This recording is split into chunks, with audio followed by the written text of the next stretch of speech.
And I was wondering why, of course, maybe you had that question before, but bad plus, because there's like two part in that, right?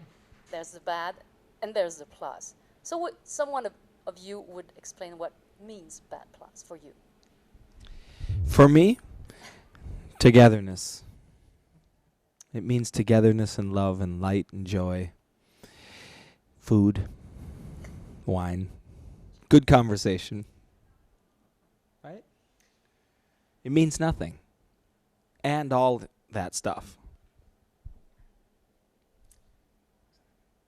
So, I mean, this name came from nowhere, you mean? Like one day? It means nothing. I mean, it's just easy to remember. And it's just, it's for you to decide. But the important thing for us was to have a band named, you know, a group identity, because we're a committed group of, you know, the sound of the Bad Plus is the sound of the three of us. It's not a band with interchangeable parts. So we wanted that to be reflected by having a name.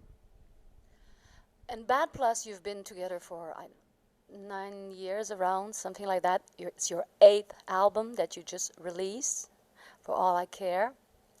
And I know I read somewhere that you, like old friends, you know, you've been knowing each other for more than, I guess, than those 8 years. So what was about the little story that who initiated the group or the band, the idea of producing and working together? Well, I think that the band, there was no one person among us that said, let's start a band. It was more that we have been friends. We've known each other more than 20 years and would play with each other on occasion, and were fans of each other's work. But we had never played together, and at some point it just made sense for us to see what would happen. And from the first time we did that, we really felt like this was something we should commit to, because it felt like a situation where we could all really be ourselves, but that also there was a sound. We had a sense that some unique music could come from it as well. I read someplace, it was I don't know, New York Times or Billboard, it was telling that it was just like, a quote, audacious, rule-breaking jazz trio crunches and at times pulverizes swing to let improvisational freedom shine. Which I think it's a nice way to tell who you are a bit, in a sense. So one of you would like to talk a bit more of your music, because it's really something that I listen to it, I watch it on what I saw, you know, on YouTube, whatever, and listen to music, and it's something like out of nowhere, meaning that you're grabbing like things from rock, pop, jazz, standard cover, electro, whatever. So it's really a mixture, and I kind of, you're explorer of the musical continent, something like that. Yeah, well, we're all music fans, and we all like a lot of music.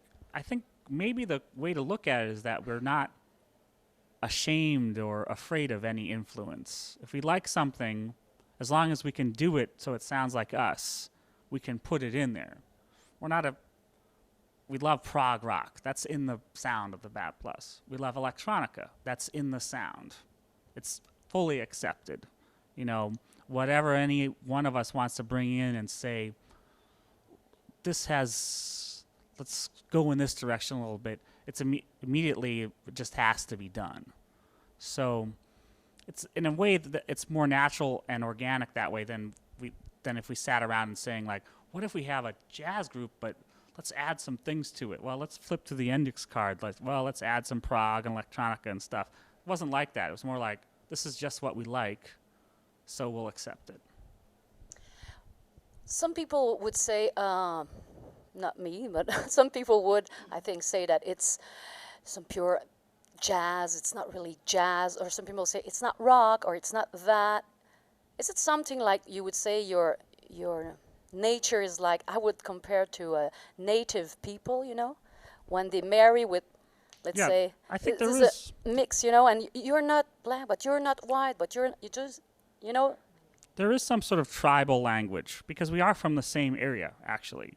yeah, from Minneapolis, right? Everybody here in this room is from a very close region, you know, and there is something tribal about it for sure. Reed, you want to say something?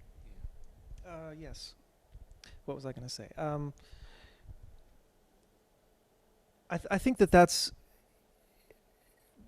you know, very much within the history of jazz itself, though. You know, people that talk about the purity of jazz, you know, it's very hard to get two people to agree on what jazz is in the first place. But jazz is something that's always incorporated other musics. So, you know, and that's really in a sense for other people to discuss. It's not really our interest in carrying the flag for some sense of purity or trying to, you know, put those limitations on what we can do. We're much, and you know, also you know, not even in music, but what you're saying about like intermingling, you know, racial intermingling, for example. I mean, those things are only good for the world. You know, they build bridges and make people get along with each other better, and you know, that kind of bridge building can occur in the arts as well, I think. So, in a way, you're like representing like I would say the evolution of jazz, where it's going, where it is now, where it's going, because as you said, I think it's a mix. It has evolved. It has a mix of, you know, Afro roots and whatever, and Brazilian and everything swing in the history, as you said. So you're like always avant-garde, they call you, but in that way you're really going that way. That's well put. I think that's true. And one thing I think is if you see something on paper or something that's sort of like it's got rock and whatever, you might have this sort of cynical idea right away that, you know, we've got a light show and we're like doing this other stuff. But I think ultimately, if you look deeper, the idea is we're very committed improvisers. We're not. There's no shtick to what we're doing, and I don't want to come off as explaining us, but I think there is a certain level of purity in what we're trying to do that I think has its place in the jazz trajectory. You know, where we're informed improvisers. We're not just sort of like masquerading as something and trying to get people into it. I think it's a more complex emotion than that. And I think if somebody I myself will look at a festival program and see some wacky outfits and some whatever and go, well, maybe that might not be the heaviest musical experience, you know. And so I can understand that, but I think when you talk about mixing genres, you all of a sudden start seeing this like stew of DJs and all these other things, which is fine, but that's not what we do. We play acoustic instruments. There are elements of straight jazz, avant-garde, you know, everything, but they come together in a way that's not like, you know, we're trying to get over as a tourist in some of these areas. We actually have lived those things. We've played classical music. We've played rock music. We haven't just used it as an influence. We've actually played it, you know, in different groups and whatever. We've played jazz, straight ahead jazz. We've messed with electronic music. We've done these things. And so I think that it's the type of thing where if you're talking about the future of whatever, I think the important element of the future is to not only be influenced by the stuff, but actually take it to heart and to actually own it when you're doing it instead of it being a stew.